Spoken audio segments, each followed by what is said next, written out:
আসসালামু আলাইকুম এভরিওয়ান, আমি Tasif Zaman and welcome to my channel সোয়েক বাচ্চা।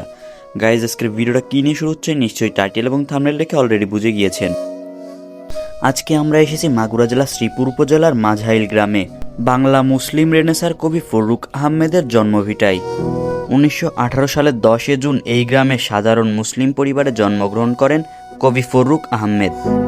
বাংলা সাহিত্যের যে কজন কবি মুসলিম সমাজের চেতনার জাগরণ ঘটিয়েছেন তাদের মধ্যে ফরুক আহমেদ ছিলেন একজন অগ্রদূত।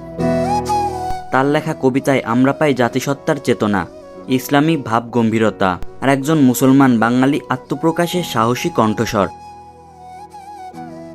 সাত সাগরের মাঝি তার সবচেয়ে বিখ্যাত কাব্যগ্রন্থ, যেখানে উঠে এসেছে আত্মা, ঈশ্বর এবং মানুষের মধ্যকার সম্পর্কের গভীর অনুসন্ধান।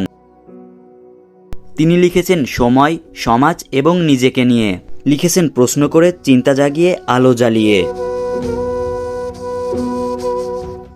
ফরুক আহমেদ শুধু কবিতায় লিখেননি, তিনি একটি নতুন যুগের ভিত্তি গড়েছিলেন। বাংলা সাহিত্যের মুসলমানদের জন্য তিনি তৈরি করেছিলেন এক আলাদা জায়গা, যেখানে বিশ্বাস, সংস্কৃতি আর ভাষা ছিল সমান গুরুত্বপূর্ণ। তার স্মৃতি, তার ভাবনা আজও প্রেরণা হয়ে রয়ে গেছে।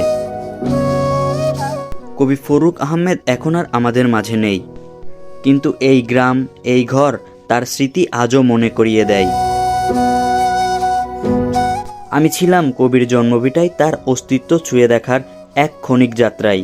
ভবিষ্যৎ প্রজন্ম জানুক আমাদের মাগুরা জেলার মাটি থেকেই উঠে এসেছিল এমন দীপ্তমান কবি। সো এভরিওয়ান, আজকের মতো ভিডিওটা এ পর্যন্তই। ভালো লাগলে লাইক করুন, শেয়ার করুন এবং সাবস্ক্রাইব করুন। এর পরবর্তীতে কোথায় ভিডিও করব তা জানাতে কমেন্ট করুন।